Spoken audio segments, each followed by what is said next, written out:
তোমাদের লজ্জা লাগে না? এই খাম্বা তারেক হাতে তোমরা দেশ তুলে দিতে চাচ্ছ, যে তার মরা দেহ নিয়ে ব্যবসা শুরু করে দিয়েছে। আমরা কি ঘাস খাই হসপিটালের মধ্যে? কি আমরা গরুর ঘাস খাই? হ্যাঁ, ঘোড়ার ঘাস খাই? হ্যাঁ, খালেদা জিয়া তো অনেক আগে মারা গেছে, আমরা বলছি। ওটাকে প্রিজনেশন ইনজেকশন দিয়ে এভাবে মোমের মতন বসায় রাখছিল। কি লাভ হয়েছে? কখন যে মারা গেছে, এই মরা দেহ নিয়ে তোমরা ব্যবসা শুরু করে দিছো। এটা গুনাহ হবে না? এটা গুনাহ হবে না? তোমরা গুনার কাজ করো নাই? একটা মরা দেহকে ইনজেকশন দিয়ে টাটকা রাখার জন্য মোমের মতন করে রাখছো, মানুষকে ধোকা দিতেছিলা। এটা তো অনেক আগে সে মারা গেছে। এখন তো ইনজেকশন বাইরেছে, এখন তো মাটির ভিতরেও দিতে হয় না। এখানে যাদের পয়সা আছে ওরা ডুমের ভিতরে রেখে ইনজেকশন দিয়ে একদম জিন্দা লাশ মনে করবে কি সে শুয়ে আছে, পোকাও ধরবে না, পচবে না, বাস্ট হবে না।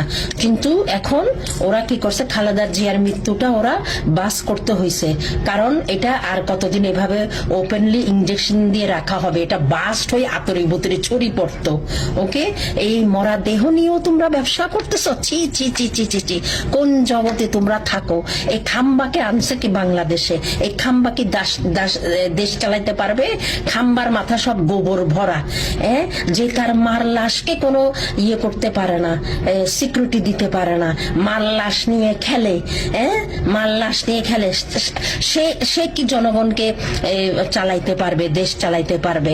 সে তো গরু, সে তো হাম্বা হাম্বা খাম্বা খাম্বা। দূর দূর দূর লন্ডনে যা, তোর হাতে লন্ডন ঝাড়ু দেওয়ার সময় আসছে। তুই কি বাংলাদেশে এখানে করিস? তোর বুকন ডাক্তার যে কোথা থেকে পাশ করছে? লন্ডনের ডাক্তার। খাম্বা তারেক, এই খাম্বা তারেক তোর মাকে নিয়েও শেষ পর্যন্ত তুই ব্যবসা করছিস। এটা তো আমরা অনেক আগে বলে দিছি, তোর মা মারা গেছে, তোর মা মারা গেছে, তোর মাকে ইনজেকশন দিয়ে তোরা মোম বানায় রাখছিস, এইভাবে স্ট্যাচু বানায় রাখছিস। আমরা কি হসপিটালে ঘাস খাই? আমরা কি ঘোড়ার নুন টুটুসি? খাম্বা কারেক, ওই খাম্বা তারেক তোর মতন মূর্খ নাকি আমরা? সুদের ফুট। দূর দূর দূর, তোর মার লাশ নিয়েও তুই খেলিস। দূর দূর দূর দূর দূর, তোরও মোম বানায় রাখি দিব আমরা।